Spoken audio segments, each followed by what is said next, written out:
न कांग्रेस का यहाँ एकाधिकार रहा, न भाजपा का यहाँ कभी कब्जा रहा।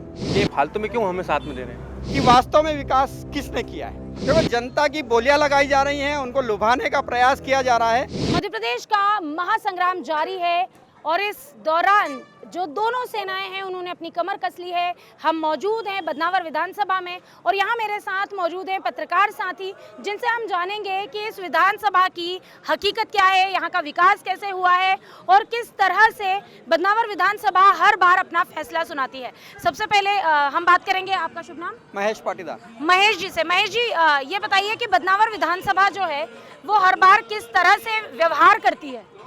देखो, बदनावर विधानसभा सामान्य विधानसभा की श्रेणी में आती है और यहाँ जब जब भी चुनाव होता है माहौल कुछ और लगता है, किंतु परिणाम और कुछ आता है। जनता कह के नहीं करके दिखाती है। यहाँ की जनता मौन रहती है, किंतु परिणाम अपना जो है मतपेटी में देती है। यहाँ 14 बार जो चुनाव हुए हैं उसमें 7 बार भाजपा का विधायक चुना गया है, वहीं 7 बार कांग्रेस का विधायक चुना गया है। इसलिए यहाँ ये चुनाव बदनावर की जनता अपने विवेक से करती है। न कांग्रेस का यहाँ एकाधिकार रहा, न भाजपा का यहाँ कभी कब्जा रहा। यहाँ पलट पलट कर जनता ने हर 5 सालों में यहाँ सत्ता बदल जाती है, सीट बदल जाती है। नहीं, 2 बार छोड़ के यहाँ ऐसा हुआ है कि हर बार यहाँ का विधायक बदला है, किंतु 2 बार 2 विधायक रेगुलर बने थे। और इस बार क्या होगा, क्योंकि दोनों पुराने चेहरे राजवर्धन सिंह जी और भंवर सिंह जी यहाँ दोनों तीसरी बार मुकाबला कर रहे हैं। दोनों ने एक बार भंवर सिंह जी ने राजवर्धन जी को हराया है, दत्ती गांव जी ने शेखावत जी को हराया। तो इसलिए अभी तक तो बैलेंस है। अब ये जो चुनाव होगा उसमें पता लगेगा कि कौन किस पर भारी है, किसने विकास किया है, किसका विकास धरातल पर है। और विकास धरातल पर है तो जनता के कितने उपयोगी रहा। ये केवल मनगढ़ंत विकास है, ये केवल कागजों में विकास हुआ है। इस प्रकार का जो भी विश्लेषण होगा इस चुनाव के बाद ही पता लगेगा कि वास्तव में विकास किसने किया है। आपका शुभ नाम? धर्मेंद्र अग्निहोत्री। धर्मेंद्र जी, यहाँ पे जो दोनों प्रत्याशी हैं, दोनों पढ़े लिखे प्रत्याशी हैं, दोनों आमने सामने, लेकिन दोनों ही बागी भी हैं।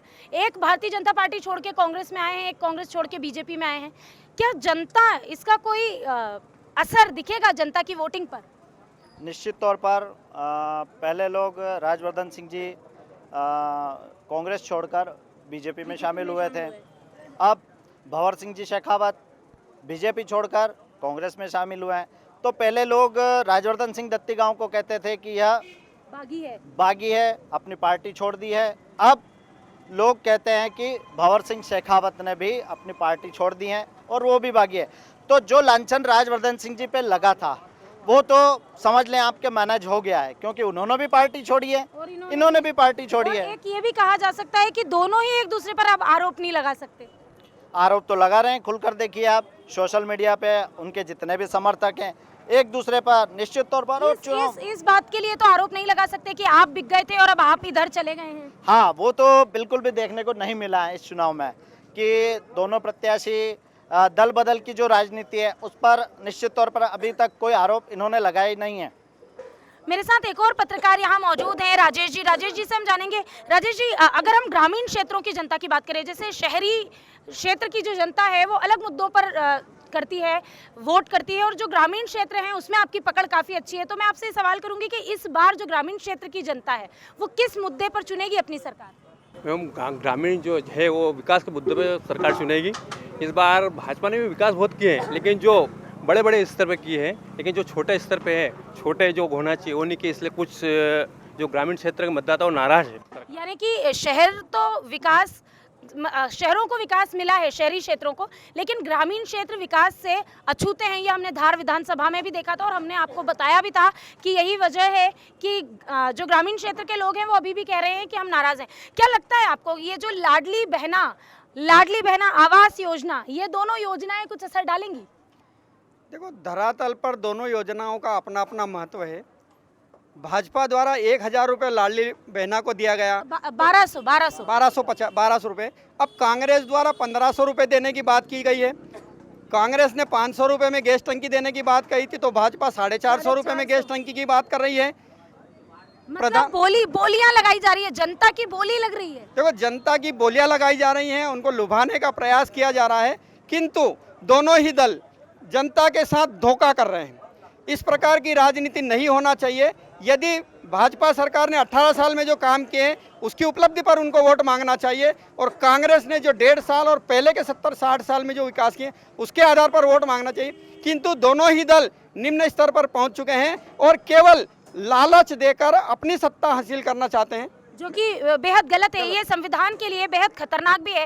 राजेश जी, यही सवाल आपसे भी है, ग्रामीण क्षेत्रों में महिलाओं में लाडली बहना योजना को लेकर कैसा मतलब उत्साह है या नहीं है? जी मैडम, ग्रामीण क्षेत्रों में लाडली योजना को लेके महिलाओं में काफ़ी उत्साह है। तो ये जो आधी आबादी है ये शिवराज भैया से खुश है? हाँ, आदि खुश है।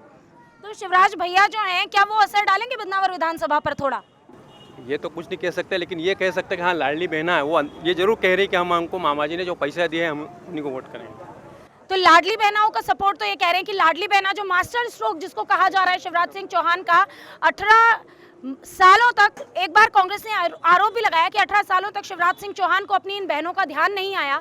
अचानक चुनावी साल में जब सर्वे आते हैं कि भाई कांग्रेस की सरकार बनेगी, तो शिवराज सिंह चौहान मामा से भैया बन गए और उन्होंने अपनी बहनों को पहले 1000 से और अब 1200 से टीका लगाना शुरू कर दिया। तो ये जो 1200 का टीका है ये कितना रास आ रहा है जनता को? देखो 1200 का जो टीका है वो बहना को देने की बजाय जियाजी से वसूला जा रहा है।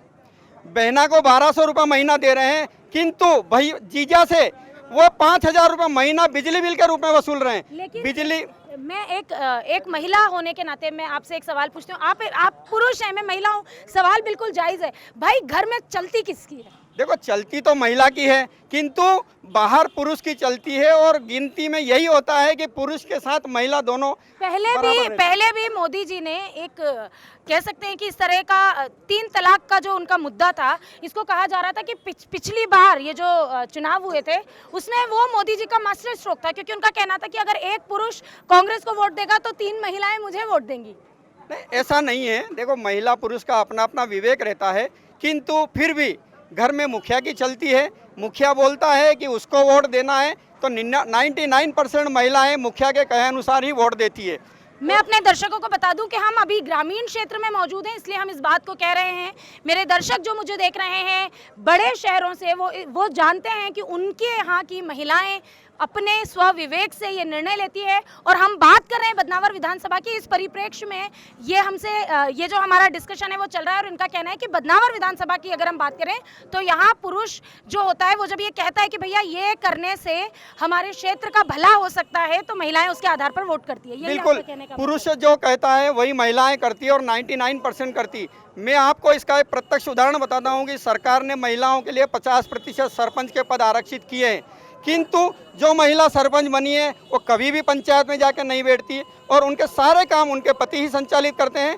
जो विधायक महिला बनती है उसके पति भी विधायकी संचालन करते हैं। जनपद के अगर कोई पद है तो सारे पद और पुरुष ही संचालन करते हैं। इसलिए मैं ये कह सकता हूँ, दावे के साथ कह सकता हूँ कि बदनावर तो ठीक, मध्य प्रदेश की आधी से ज़्यादा जनता 99% महिलाएं अपने पति के कहने से ही वोट करती है, अपने घर के मुखिया के कहने से ही वोट करती है। ये जो ये कह रहे हैं कि जो मध्य प्रदेश की महिलाएं हैं वो अपने पति के कहने से ही वोट करती है, खैर मैं इस बात से पूरी तरह से ताल्लुक़ नहीं रखती, क्योंकि मैं इसे ऐसे मानती हूँ कि जो पढ़ी लिखी महिलाएं हैं, लड़कियां हैं, वो किसी की नहीं सुनती, उनको जो ठीक लगता है वो वही करती है। लेकिन मैं फिर से अपने दर्शकों को कहूँगी कि हम जिस विधानसभा में हैं इसकी अगर हम बात करें तो बिल्कुल ये बात कही जा सकती है कि इस क्षेत्र की महिलाएँ पुरुषों के कहने पर इस ये वोट डाइवर्ट हो सकते हैं। यानी अगर भारतीय जनता पार्टी वर्सेस कांग्रेस की बात करें, सरकार विधानसभा जो बदनावर विधानसभा है यहाँ से सिर्फ एक विधायक देने वाली है या यहाँ की जनता ने कमलनाथ को भी सपोर्ट किया है? निश्चित तौर पर पिछली बार देखें आप तो राजवर्धन सिंह जी दत्तीगांव कांग्रेस से विधायक थे, और कमलनाथ जी ने जिस प्रकार के वादे किए थे, किसान कर्ज माफ़ी या अन्य भी मुद्दे, उनको देखकर ही उन्होंने मतदान किया और भारी बहुमत से राजवर्धन सिंह जी को विजय बनाया। तो निश्चित तौर पर जो प्रदेश सरकार की जो योजनाएं रहती हैं कहीं ना कहीं वह मतदाताओं को रिझाने में कारगर साबित होती है। बदनावर विधानसभा में वो एक कौन सा फैक्टर है जो सबसे ज़्यादा प्रभाव डालेगा? बदनावर विधानसभा में जो फैक्टर है वो 2 विकास पुरुष में से एक विकास पुरुष चुनना है, क्योंकि बदनावर की जनता ने दोनों को विधायक बना के देखा है, दोनों के द्वारा जो विकास किया गया है। अब किसने क्या विकास किया है ये जनता के विवेक पर डिपेंड है। और किसने भ्रष्टाचार को बढ़ावा दिया है, ये जनता के विवेक पर डिपेंड है। पर मैं आपसे एक ही बात कहता हूँ कि अगर बदनावर में विधायक दत्तीगांव जी चुने जाते हैं और प्रदेश में भाजपा की सरकार बनेगी तब भी वो मंत्री बनेंगे, और कांग्रेस की सरकार कमलनाथ जी की बनी तो शेखावत जी विधायक बने तब भी वो मंत्री बनेंगे। ये मैं दावे के साथ कह सकता हूं। मतलब बदनावर मंत्री विहीन नहीं होगा, ये आपका दावा है? बिल्कुल दावा है कि बदनावर मंत्री विहीन नहीं होगा। दोनों पार्टी में से किसी भी की सरकार बने, दोनों पार्टी में से कोई भी विधायक बने, अगर सत्ता पक्ष का विधायक बना तो निश्चय है कि कैबिनेट का मंत्री ही बनेगा। अगर हम बात करें बदनावर विधानसभा की तो यहाँ भी नए युवा वोटर्स होंगे, क्योंकि अगर हम प्रदेश की बात करते हैं तो 22 लाख फर्स्ट वोटर्स इस बार जुड़े हैं। तो इन 22 लाख में से बदनावर में भी एक समीकरण होगा 10,000 के लगभग अगर यहाँ पर युवा वोटर्स हैं। आपको क्या लगता है, युवा वोटर ने तो वो समय नहीं देखा होगा जब बीमारू मध्य प्रदेश कहलाता था, तो उनकी तो कांग्रेस से कभी भी कोई नाराजगी रही नहीं होगी। तो जब युवा वोटर वोट करेगा तो उसका मुद्दा क्या होगा? बेरोजगारी?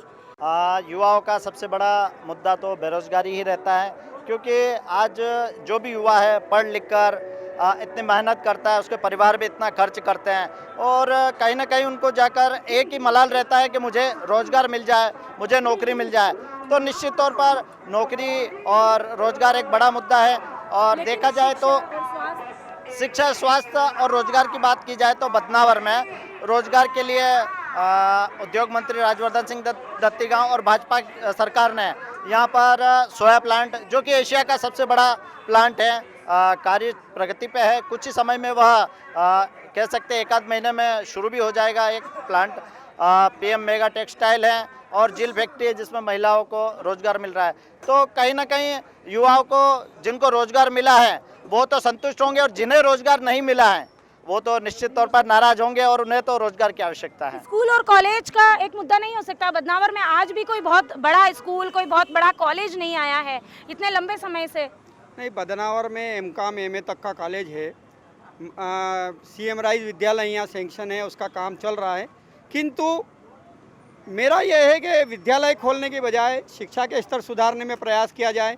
जो बिल्डिंग बनाने में खर्च किया जाता है उसको शिक्षा का सुधार करने में प्रयास किया जाए।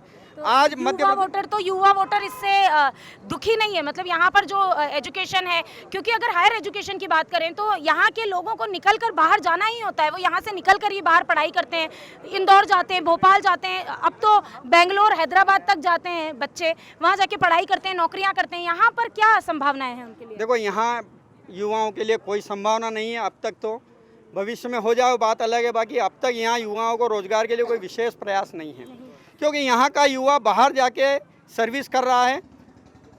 और दूसरी बात मैं बता दूं कि यहाँ मध्य प्रदेश सरकार ने जब 18 साल में भर्ती के लिए केवल 1 लाख भर्ती पद खाली कर रखे हैं, उन पदों पर उन्होंने नियुक्तियाँ नहीं की हैं। और अभी जो उन्होंने अतिथि शिक्षक को लेकर नियुक्ति की है वर्ग 1 के लिए, केवल और केवल उनको झांसा देने का काम किया है। अतिथि शिक्षक अभी भी परमानेंट नहीं हुए। 1 वर्ग वाले को 2 में किया गया, 2 वाले को 3 में किया गया, परंतु धरातल पर ये किसी भी प्रकार का परिणाम अभी सामने नहीं आया है। मैं आपको बता दूं, यदि कहीं प्यून के लिए भी वैकेंसी निकलती है तो MCOM MA और BEd वाला व्यक्ति वहाँ प्यून के लिए अप्लाई कर रहा है। तो ये हमारे प्रदेश के लिए इससे और खराब स्थिति क्या हो सकती है?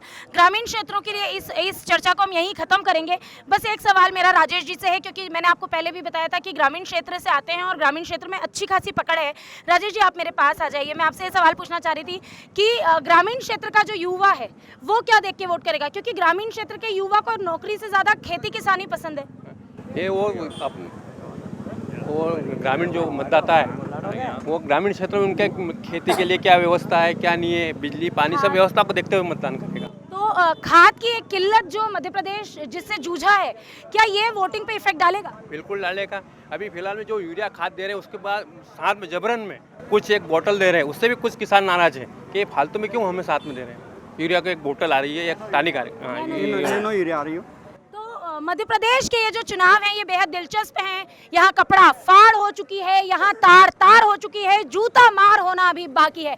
लगता है 3 दिसंबर तक एक बार गुत्थम गुत्ती और जूता मार भी यहाँ हो ही जाएगा। बहरहाल मेरे साथ इस समय सारे बदनावर के वरिष्ठ पत्रकार मौजूद थे, जिनका ये कहना है कि भाई बदनावर की जनता तय कर चुकी है, वो कह कर नहीं कर कर दिखाती है, और यही वजह है कि बदनावर में हर बार जो यहाँ से विधायक प्रतिनिधि चुना जाता है वो सत्ता तक अपनी पार्टी को लेकर जाता है। बहरहाल यहाँ की जनता कितनी समझदार है, इस बार वो अपने विवेक से किसे चुनेगी ये तो आने वाला वक्त ही बताएगा। 3 दिसंबर को हम जानेंगे बदनावर विधानसभा में किसकी होगी जीत, किसकी होगी हार। अभी तो यहाँ एक कांटे की टक्कर आमने सामने है, 2 बाहुबली।